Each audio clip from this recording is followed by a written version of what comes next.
All those opposed to the honourable member moving the motion will please say nay. D'accord. Oh. Nous avons... Justin Trudeau's Liberal government, along with the opposition party, Erin O'Toole's Conservatives, blocked a motion calling for a ceasefire in Israel. This happened on Friday. The clip here tweeted out by Canadians for Justice and Peace in the Middle East, saying in Parliament, Bloc Québécois Stéphane Bergeron asked for unanimous consent to pass a motion calling for a ceasefire in the Middle East and to call upon Israel to stop colonizing and annexing Palestinian territories, but it was blocked by Liberals and Conservatives. Here's the clip. Point of order. The Honourable Member from Montarville. Mr. Speaker, there have been discussions among the parties, and I think you'll find unanimous consent for the following motion. That this House, A, denounce the resurgence of violence between Palestinians and Israelis that led to the death of at least 7 Israelis and many more Palestinians. B, call for an immediate ceasefire. C, reiterated support for a two-state solution. D, exhort Israel to stop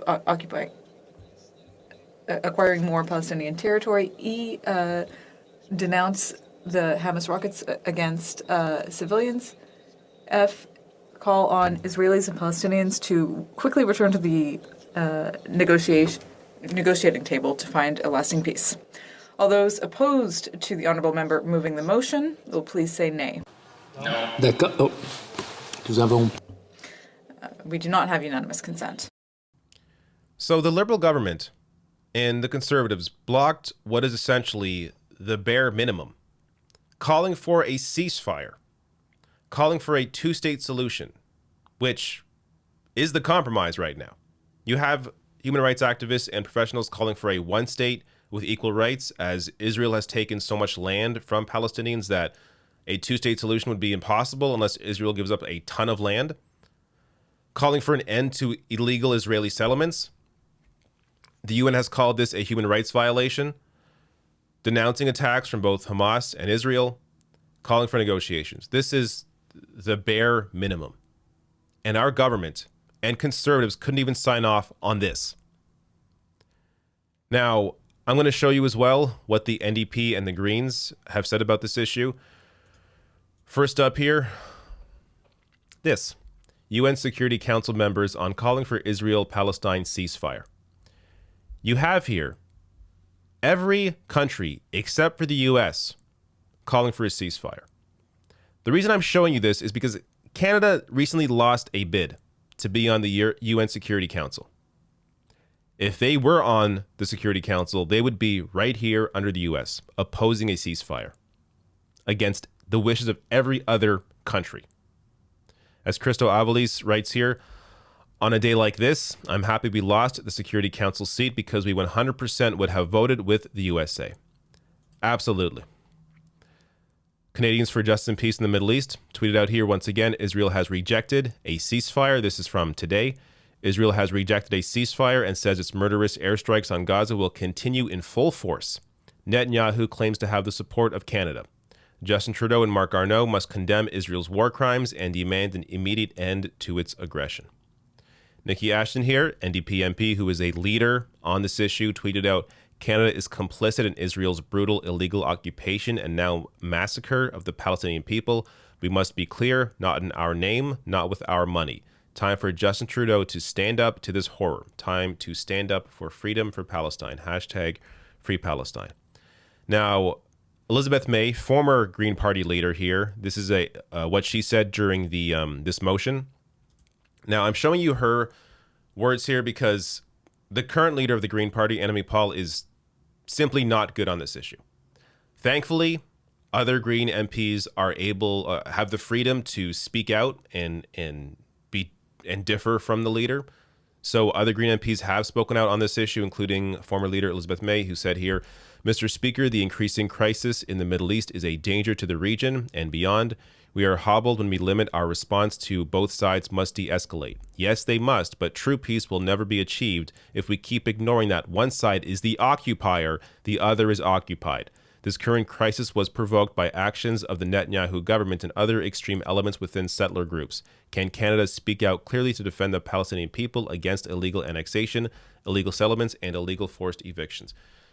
Fantastic statement here from Elizabeth May, who I think, has evolved on this issue. I don't remember her ever being this clear before. So fantastic. We have to give credit to politicians, to lawmakers when they improve on a issue. So good job here on Elizabeth May for being very clear on this and having this fantastic statement.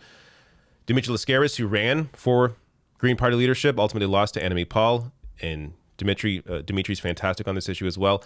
In a letter to the Canadian Foreign Minister, Marc Garneau, Canadian church leaders demand that Canada denounce Israel's impunity and its ongoing human rights violations. So I will link to this article below, as well as every other source in this video, below the video in the description box on YouTube, so you can read through this article if you want.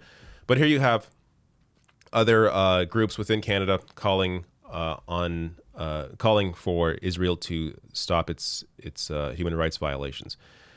Now, to give you some hope, because Lord knows we need it. Here you have, I'm going to show you a couple protests here in Canada. So Toronto here standing up for Palestinians. Incredible turnout here for my city. Love to see this. Absolutely fantastic. Another example here from Montreal. Dimitri Lascaris also tweeted this out, saying in Montreal, well over 1,000 protesters waving Palestinian, Canadian, Algerian, Lebanese, and other flags have gathered in solidarity with the Palestinian people.